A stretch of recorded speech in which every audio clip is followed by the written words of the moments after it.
The musical alphabet consists of the first 7 letters of the regular alphabet: A, B, C, D, E, F, and G. These letters are the foundation of music literacy and are universally understood by instrumentalists around the world. Each letter can be played or sung at more than one frequency, which we refer to as octaves. You can see here on the piano keyboard that the musical alphabet repeats. The first step to becoming musically literate is learning the musical alphabet and understanding that G and A are actually beside each other. Try practicing the musical alphabet by writing it forwards and backwards continuously, moving through each octave. A full-sized piano has 88 keys.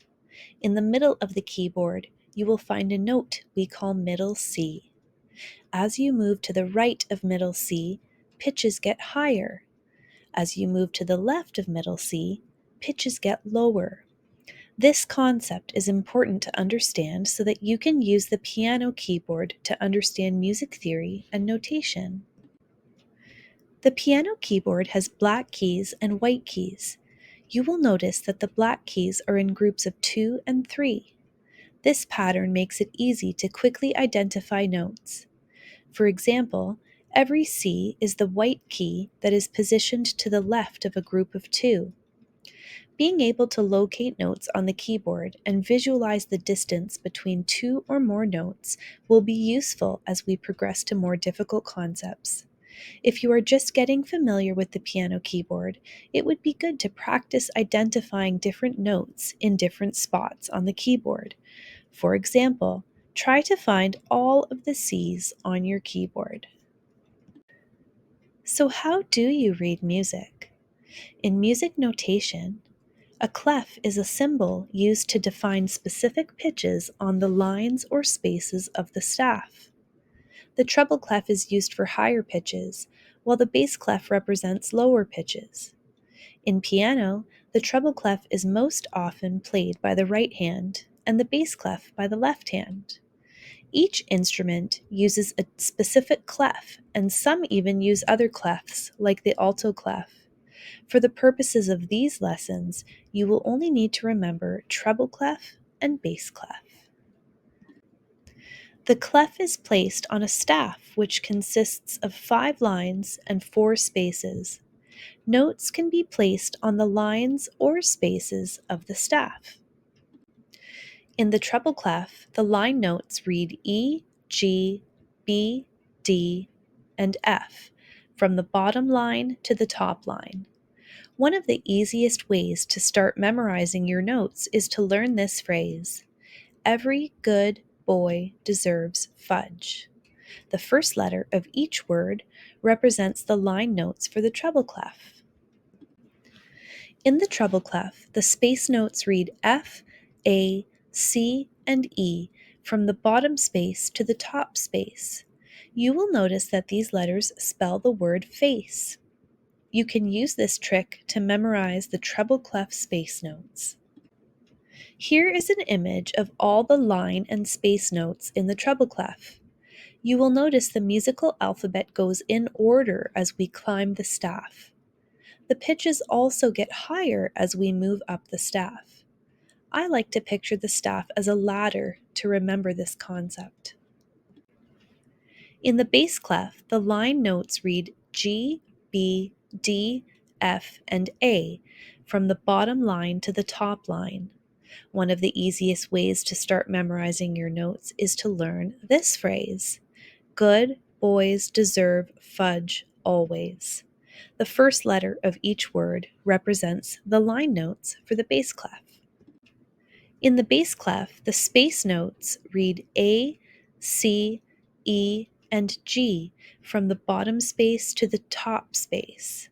One of the easiest ways to remember the space notes in the bass clef is the phrase all cows eat grass. In this image, you can see all the line and space notes in the bass clef. Just like the treble clef, notes move in order as you go up the staff and also get higher in pitch. In my next lesson, I will be covering the grand staff, ledger lines, and matching keyboard notes to the grand staff. Like and subscribe for more quality music education content. Thanks for listening.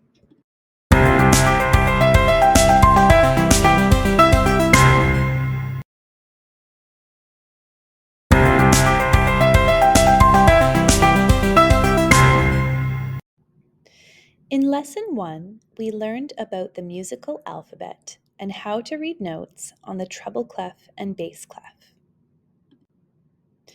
But what happens when we need to write notes that are higher or lower than the notes on the grand staff? We use ledger lines. Ledger lines are used to notate pitches above or below the lines and spaces of the grand staff.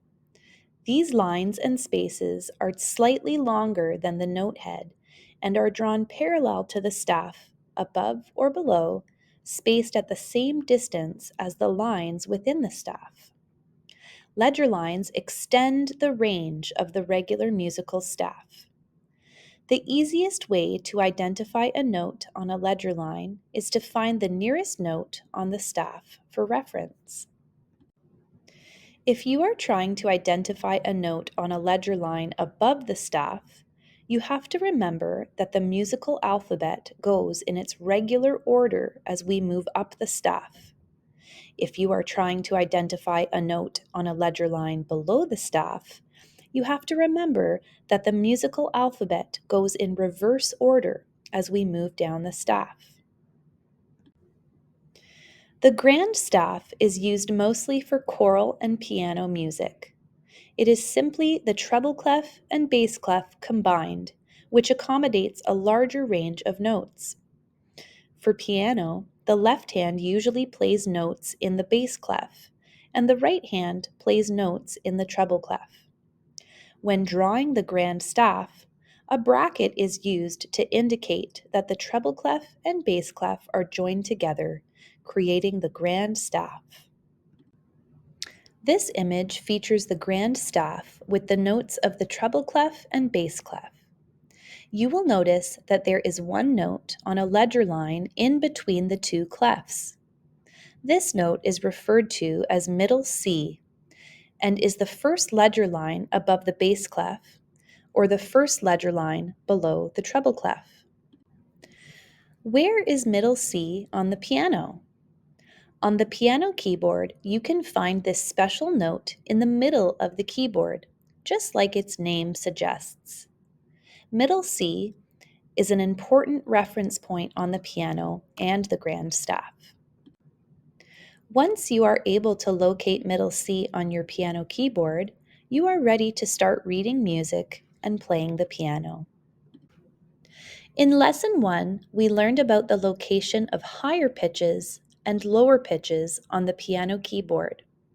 Higher pitches are located on the right side of the piano keyboard, while lower pitches are located on the left side of the keyboard. In this image, you can see notes on the grand staff and where they are located on the piano keyboard. This is one of the reasons why middle C is an important reference point, as it will help you find the location of other notes on the staff and keyboard. You will notice that as the notes climb up the treble clef staff, they represent the pitches above middle C on the piano keyboard and are therefore higher in pitch. In the same way, as the notes climb down the bass clef, they represent pitches below middle C and are therefore lower in pitch. So far, we have covered the musical alphabet, the treble and bass clefs, the grand staff, the piano keyboard, middle C, and matching notes from the grand staff to the piano keyboard. These concepts take time to learn, so if you are trying to improve your music literacy, practice naming notes on the grand staff and be patient with yourself as you work towards mastery of these concepts. In my next lesson, I will be covering accidentals, semitones, whole tones, and enharmonic equivalents. Like this video and subscribe to my channel for more quality music education content. Thanks for listening.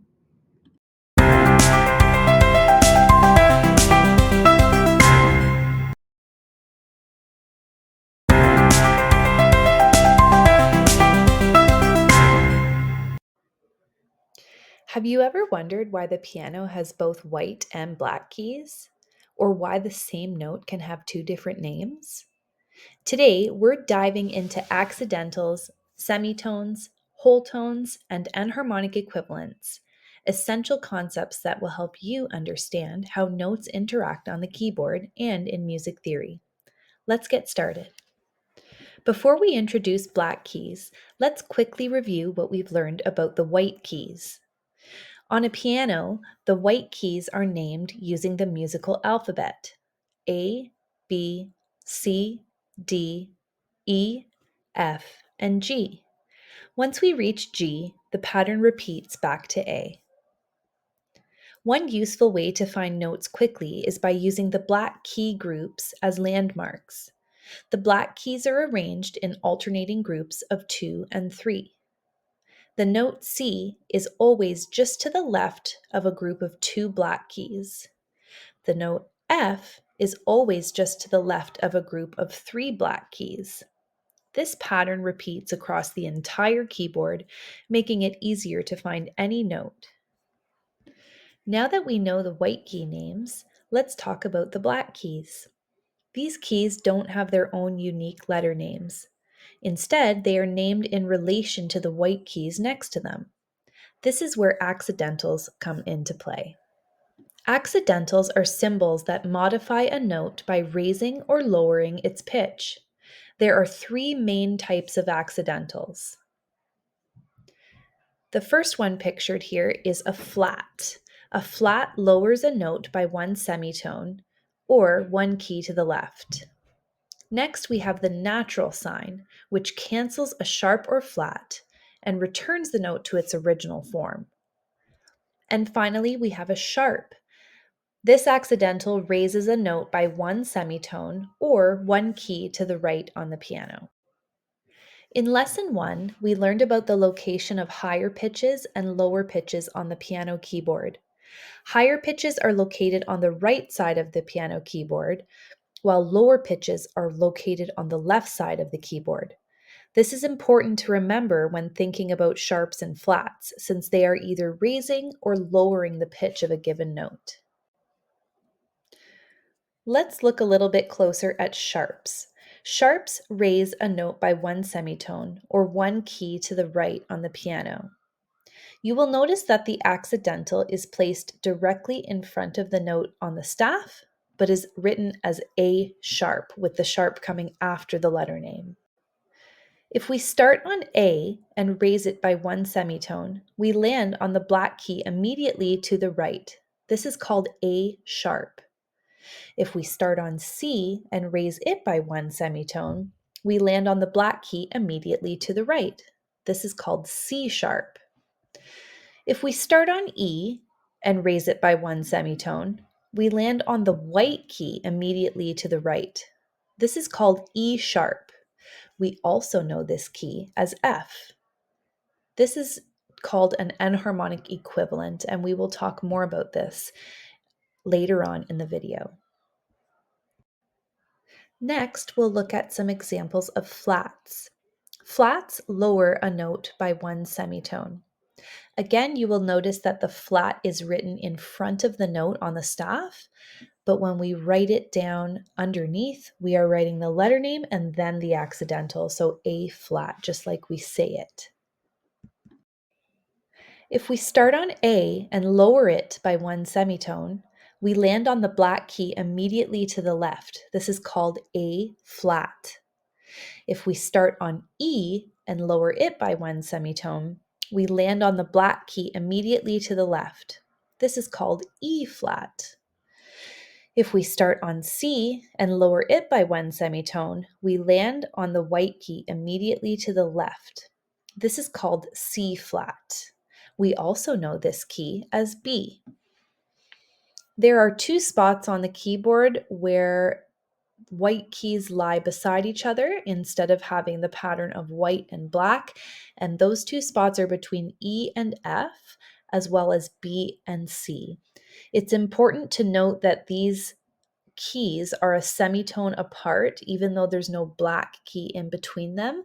This will be useful information as we move forward and discuss semitones, whole tones, and enharmonic equivalents. So when looking at the black keys on the keyboard, we notice that they can have two different names depending on whether we're thinking of it as a raised note or a lowered note. For example, A sharp or B flat. This concept is called enharmonic equivalence, which we'll explore more in a moment. Now that we understand accidentals, let's talk about two important types of musical distances: chromatic semitones and diatonic semitones. A semitone is the smallest distance between two adjacent notes on the piano.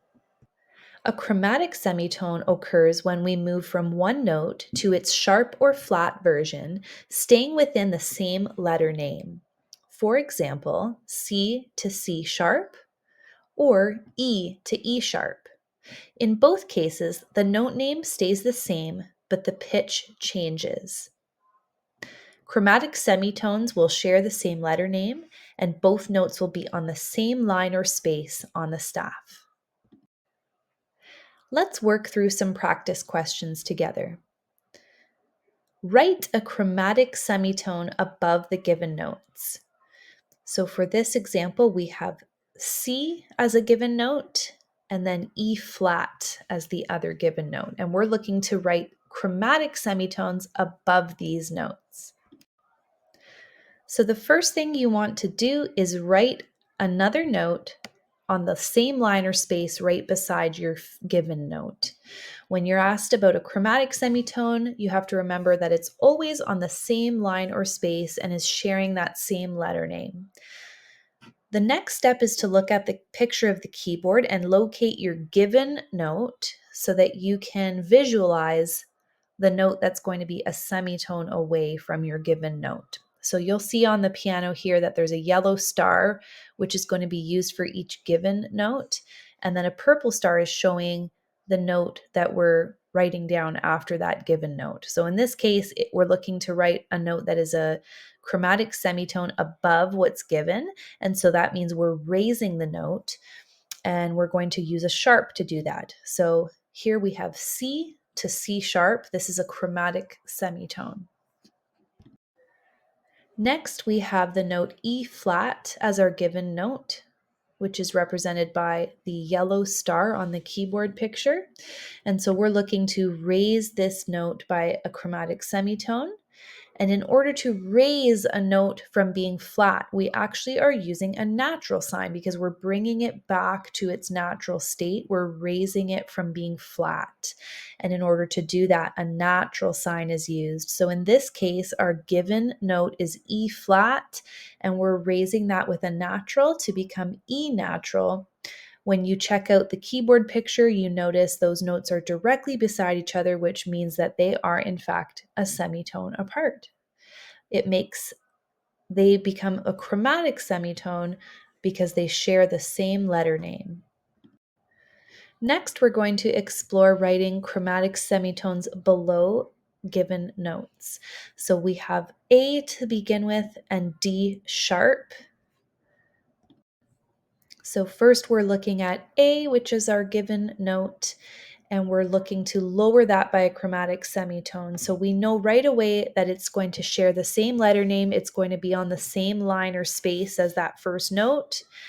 And in order to lower A, we need to make it flat, and that will lower it a semitone. So A to A flat is a chromatic semitone. Next, we're starting with the note D sharp.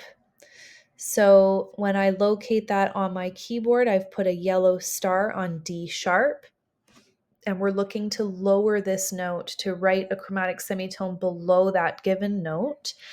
And in order to do that, we're going to, again, use a natural sign. So last time when we were raising the note from a flat, we used a natural sign. Well, a natural sign can also lower a note that is sharp. So when we have a note that is sharp and it needs to be lowered, we're using the natural sign to do that. So D sharp to D natural then is a chromatic semitone. They share the same letter name. They're on the same line on the treble clef.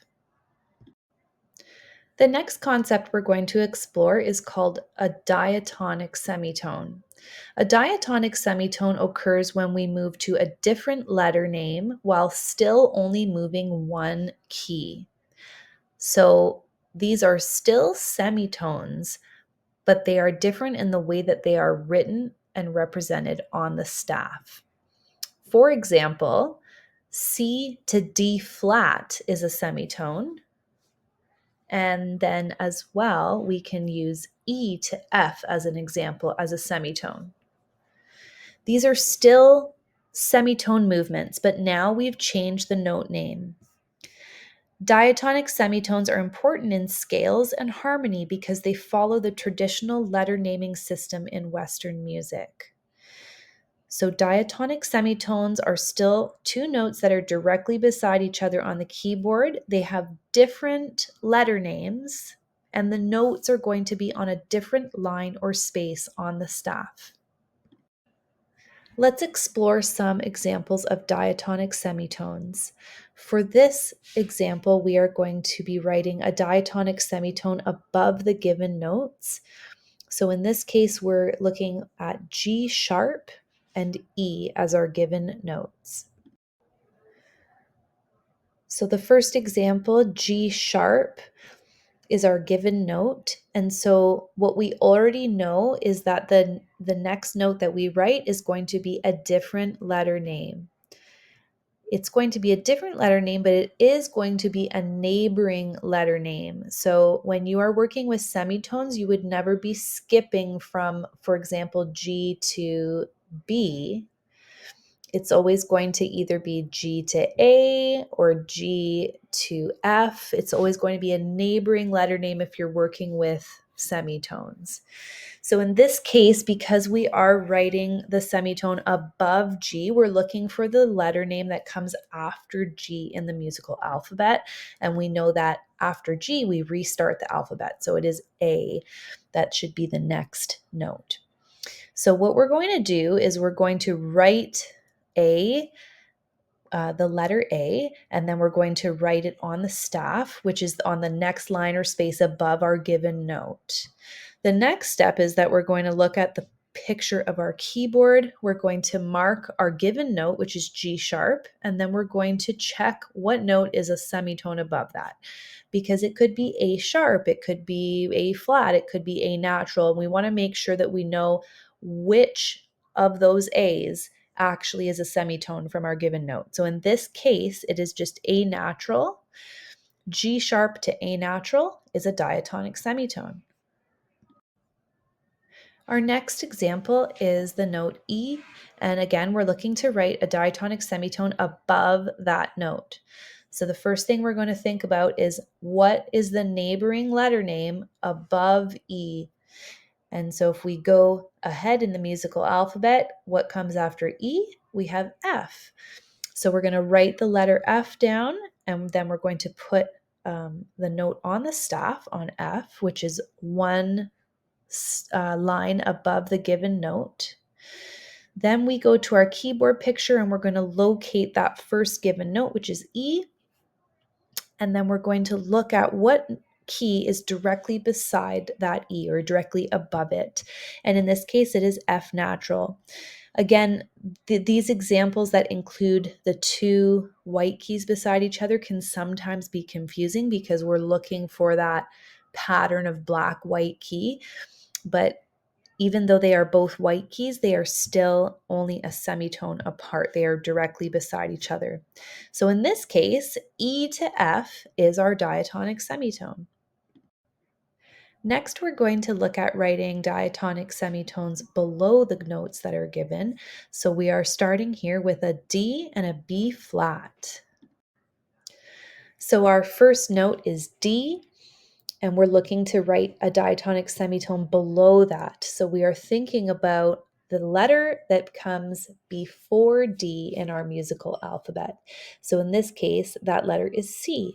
So we're writing down C, and then we're writing the note on the line C, which you can see also is directly below the line that the first note is on. It's on the space underneath that.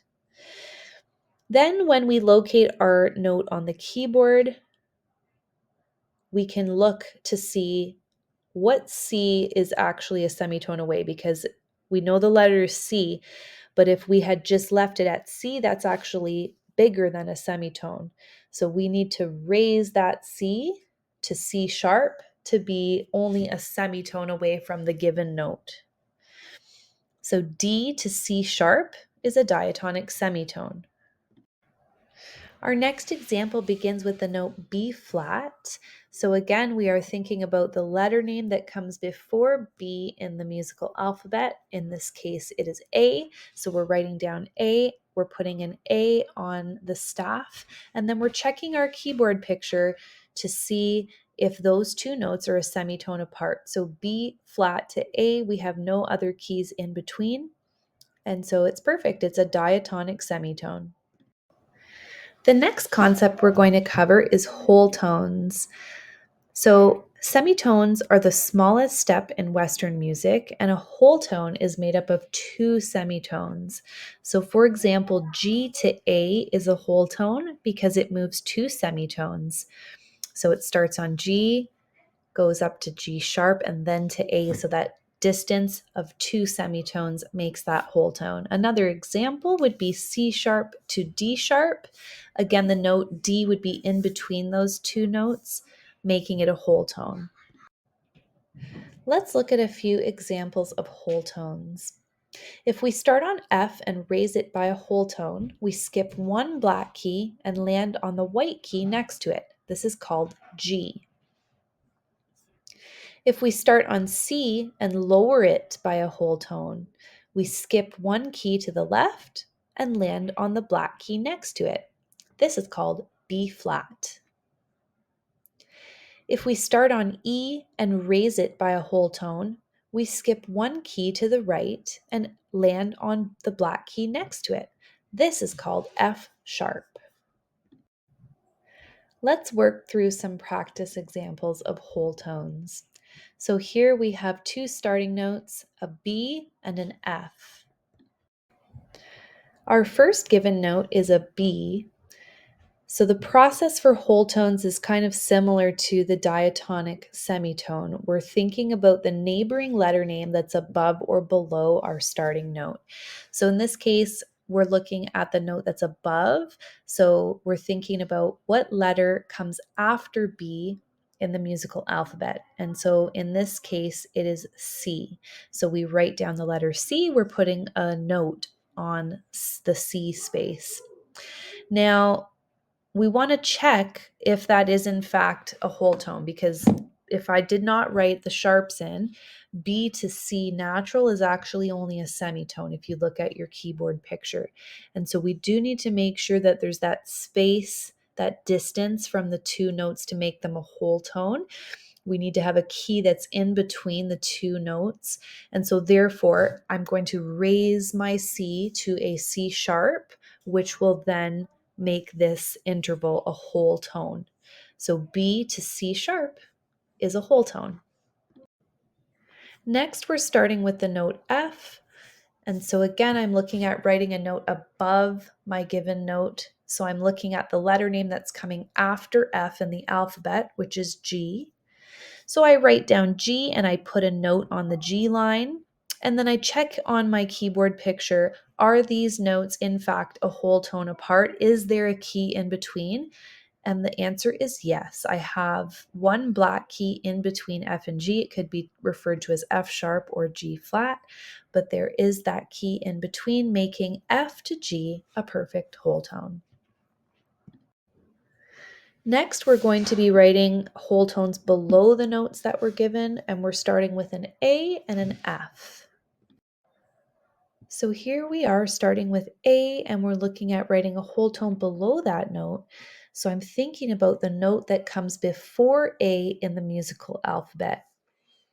This can kind of be tricky because what comes before A? Well, it starts the alphabet. Well, in music, of course, because we are repeating those letters, G actually comes before A. And so we're writing down the letter G and we're putting a note on the line G. Then we're going to go to our keyboard picture and we're going to make sure that these notes are actually a whole tone apart. We need to make sure that there's a key in between them. And so I'm looking at A, and I have my yellow star there, and then on G is the purple star, and there is a key in between them. It would be called A sharp or G flat. So that's great. A to G is a whole tone.